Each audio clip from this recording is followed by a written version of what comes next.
Hello friends, very good evening. आज date है 20 जुलाई। High court की तरफ से एक अपडेट आ रहा है। अब मुझे समझ ही नहीं आ रही कि मैं आपको क्या बताऊं। अपडेट ये गुड न्यूज़ बोलूं या बैड न्यूज़ बोलूं, अभी तक मुझे प्रोसेस ही नहीं हो पा रहा है। इस न्यूज़ को मैं क्या शेयर करूं। ठीक है भाई, जैसा कि सारों को पता है, कल क्या आयोस क्रिएट हुआ था कहाँ पे, आयुर्वेदिक इंस्टीट्यूट जम्मू में, जिनका एग्ज़ाम था। आधे बच्चों का पेपर हो गया, ठीक है, और कुछ बच्चों का नहीं हो पाया। OMR शीट्स अवेलेबल ही नहीं थी, ठीक है, और ना उनको क्वेश्चन पेपर दिया गया। उनका एग्ज़ाम नहीं हुआ, वो बच्चे घर वापस आ गए। वहाँ पे प्रोटेस्ट हुआ, वीडियो वायरल हुई, स्टिल किसी मेन स्ट्रीम बंदे ने इसको कवर नहीं किया। ठीक है, हमारे जो हाई कोर्ट के, कौन है ये, MK शर्मा, रजिस्ट्रार जनरल। ठीक है, इनका नोटिस देखो, ये क्या निकालते हैं। नोटिस निकालते हैं आज की डेट 20/7 को।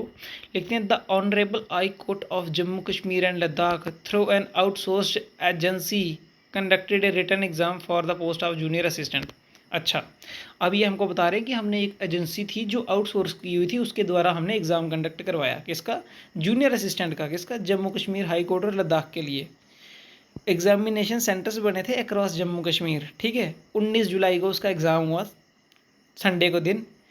During the course of examination it was brought to notice of the honourable court that the examination centre namely Jammu institute of Ayurveda and research, ठीक है, नारदानी कोटवाल, वही इंस्टीट्यूट नारदानी कोटवाल में जिसका मैंने आपको नाम बताया, जम्मू इंस्टीट्यूट ऑफ आयुर्वेदा। ठीक है, वहाँ पे क्या हुआ, मेरिटियल fall of 67 candidates who were presented to appear in examination set centre, and वहाँ पे जो है OMR शीट्स प्रोवाइड नहीं की गई।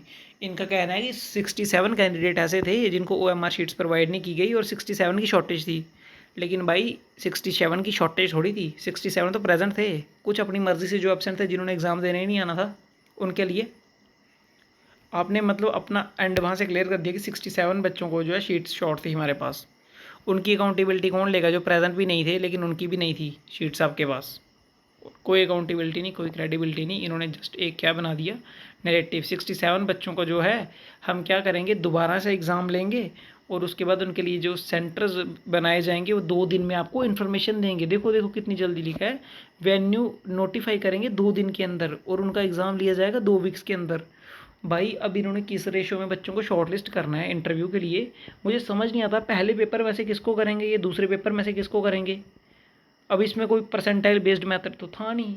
अब ये एग्ज़ाम था OMR बेस्ड।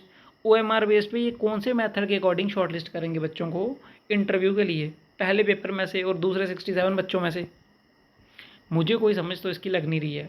अगर आपको व्यूअर्स को कोई समझ लग रही है कि नया मेथड कोई डेवलप हुआ है जिससे जो है 2 अलग अलग OMR कंडक्ट करके कॉमन पोस्ट के लिए जो बच्चों को इंटरव्यू के लिए शॉर्टलिस्ट करके फिर उनको इवेलुएट करके उनको मेरिटोरियस बना के प्रेजेंट किया जा सकता है फाइनल लिस्ट में, तो वो कौन सा तरीका है।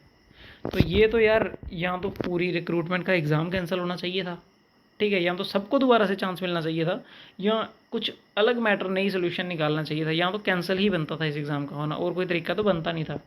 बट इन्होंने शेमलेसली पता नहीं कैसे ऐसा नोटिस निकाल के ये बता दिया कि हम 67 बच्चों का एग्ज़ाम दोबारा लेंगे। पेपर कैसा आएगा उनको, मुश्किल आएगा, टफ आएगा। हमें कैसा आया था, मुश्किल था, टफ था, मॉडरेट था। ठीक है, अब वो जो लेवल ऑफ एग्जामिनेशन है वो कैसे दोबारा सेट करेंगे, कंपेयर करेंगे, फिर लास्ट में क्या कहेंगे, नहीं जी हमने एक जैसा डाला था। आई डोंट अंडरस्टैंड कि ये क्या मैटर चल रहा है। और ये बच्चे परेशान थे और ये परेशान ही रहेंगे।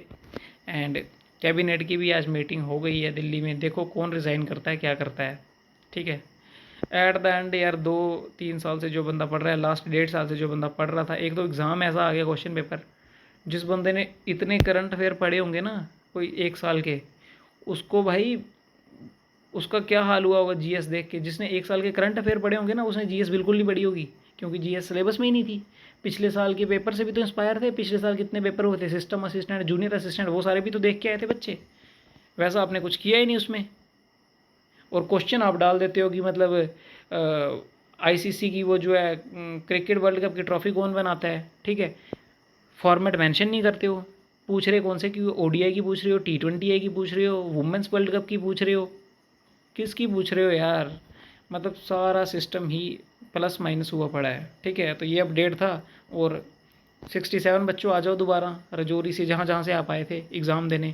ठीक है, आपको दोबारा से इन्विटेशन आया है, ऐसे जैसे कोई फंक्शन में बुला रहे होते हैं बार बार अपने पैसे खर्च करके।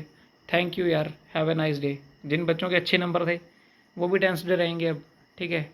और जिनके ख़राब थे वो सोच रहे थे एग्ज़ाम का चांस मिलेगा। लेकिन खैर ये गलत बात नहीं है, अगर एग्ज़ाम में कोई डिस्क्रिपेंसी हुई है तो उसमें चांस मिलना चाहिए। बट ये नोटिस जो है किस तरीके से इसको जस्टिफिकेशन दी गई है, और ये स्टिल जुडिशरी का एग्ज़ाम है, जुडिशरी इसको कंडक्ट करवा रही है भाई। अब वहाँ पे मतलब कैसे अपने आप से साइड होके वहाँ पे पॉइंट आउट कर दिया कि थर्ड पार्टी आउटसोर्स की थी वो एग्ज़ाम करवा रही थी। तो भाई इसमें फार्मूला भी एक्सप्लेन करते हैं ना, कैसे हमने एवेल्युएशन करनी है, कैसे इंटरव्यू के लिए शॉर्टलिस्ट करना है, वो कौन बताएगा। Thank you, have a nice day, wonderful journey head. और ये जो हमारे एक पत्रकार हैं यहाँ पे जम्मू कश्मीर के, अभी तक तो इसने कवर किया नहीं।